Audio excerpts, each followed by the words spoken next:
The wind moves like a ghost through the mountains, cold, sharp, and unforgiving. Snow whispers across the iron walls of a forgotten base, where failure lingers heavier than smoke. This is hero without a name, where silence speaks louder than medals, and courage hides behind the ordinary.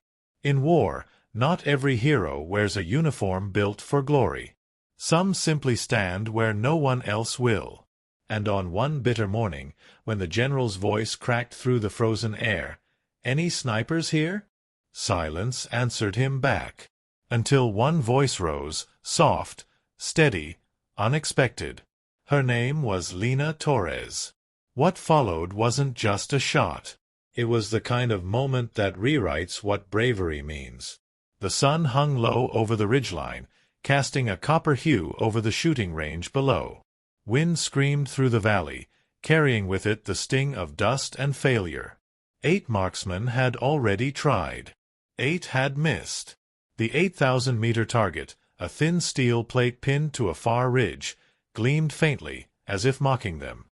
Each miss had been recorded in silence, each shot echoing into nothing. General Dawson watched from the command tent, hands locked behind his back, jaw tight. He'd been forged in the fires of old wars, the kind of man whose silence could cut deeper than orders. The project before him was meant to prove the impossible, that the new long-range prototype rifle could reach targets no human had ever touched. But the men he trusted most had failed. Static buzzed over the comms. "Any snipers left?" he asked again, voice cracking through the cold. No one spoke. And then, softly, like a leaf brushing the ground, came a voice, "I'll try, sir." Every head turned. Lena Torres stepped forward. She wore the grease-stained jacket of a mechanic, not the sleek camouflage of a marksman. Her rifle had dust on it, the kind of dust that comes from years of neglect. She wasn't on any sniper roster. She wasn't even supposed to be there. A few soldiers exchanged smirks. Someone muttered, "This ought to be good." But Lena didn't flinch. She just adjusted her cap, wiped her hands on her sleeves, and stared toward the horizon. The wind tugged at her hair, and for a brief second the base fell silent again, not from mockery, but from curiosity. Something about her calm made the noise fade. Lena Torres was not a soldier of glory. She'd been trained once, years ago, back when marksmanship was her escape, not her burden. She'd competed in local tournaments, her name once whispered with quiet admiration. But that was another lifetime. She left shooting behind after a single tragedy, the kind of loss that makes a person walk away from everything they love. For her, the rifle became a symbol of what she refused to touch again. But today wasn't about the past. It wasn't about killing, either. It was about a challenge. The prototype rifle in front of her was the culmination of years of research. No one had managed to tame it. Every variable fought against the shooter: wind drift, temperature gradients, the Earth's own rotation. The shot wasn't impossible. It was just cruel. She kneeled beside the weapon, her hands steady yet heavy with memory. Around her, murmurs rose like low thunder, disbelief mixed with faint ridicule. The general said nothing. He just watched. Lena lined up her sight. Through the scope, the world narrowed. 8 kilometers of distance, 8 failures, and 1 fragile chance. The steel plate shimmered in the distance like a ghost waiting to be acknowledged. And in that reflection, she saw more than metal.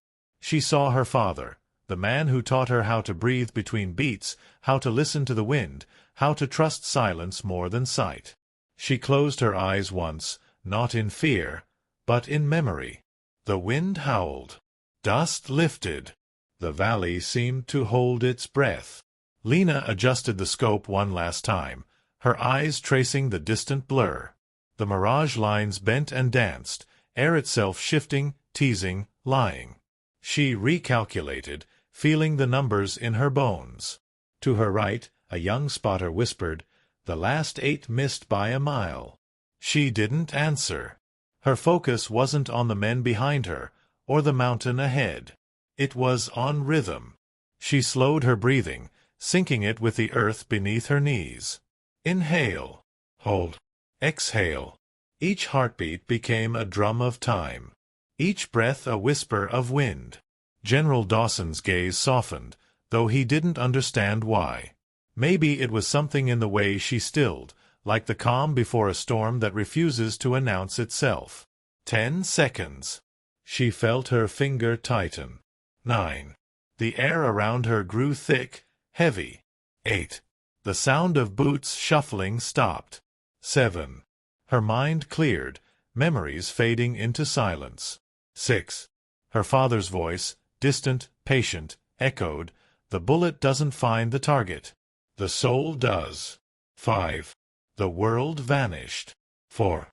Only the target remained. 3. Her lungs emptied. 2. Her finger moved, slow and final. 1. Crack. The sound split the valley like thunder. The rifle kicked against her shoulder. Dust lifted from the barrel. The bullet vanished into the mountain's breath. Seconds crawled. Then, ping. A faint metallic note drifted back through the wind. A sound so small it could have been imagined, yet every soldier heard it. The target had fallen. Lena didn't smile. She didn't move. She just looked through the scope, confirming what she already knew. The general's cap came off slowly. His eyes, hardened by decades of war, softened for the first time in years. The camp erupted. Not in cheers, but in disbelief. Men stared at the distant ridge as though the mountain itself had bowed. Someone whispered, "She hit it," as if saying it aloud would make it real. General Dawson walked toward her, the crunch of gravel beneath his boots the only sound cutting through the stunned quiet. He stopped beside her and looked down. "Who taught you to shoot like that?" he asked quietly. Lena's lips curved, a small, tired smile. "A man who believed in second chances." Word spread across the base like wildfire. Within hours, every channel, every frequency repeated the story. A mechanic who had done what 8 trained snipers could not. The shot at 8,000 meters. But Lena didn't stay to bask in it. That night, under a sky freckled with cold stars, she sat beside the rifle alone. The mountain was quiet now, as if honoring her. The wind that had once fought her now moved gently around her shoulders. She traced her hand along the weapon's frame, not in pride, but in closure. For her, the shot wasn't victory. It was forgiveness. In the distance, the steel plate still lay on the ground, silent, fallen, done. Some legends are carved from stone. Others are whispered through time. Lena Torres never sought fame. She didn't ask for her name to be written in reports or remembered by men in uniforms. She took one shot, not for glory, but for redemption. For a memory that never left her. For a belief that courage isn't taught, it's remembered. This is Hero Without a Name, where silence tells the stories that medals never could. Because somewhere, in every forgotten corner of the world, there's someone waiting for their moment to step forward and say, "I'll try, sir." And sometimes, that's all it takes to change everything. Fade out. Because some targets are far. Some are impossible. But the bravest ones aim anyway.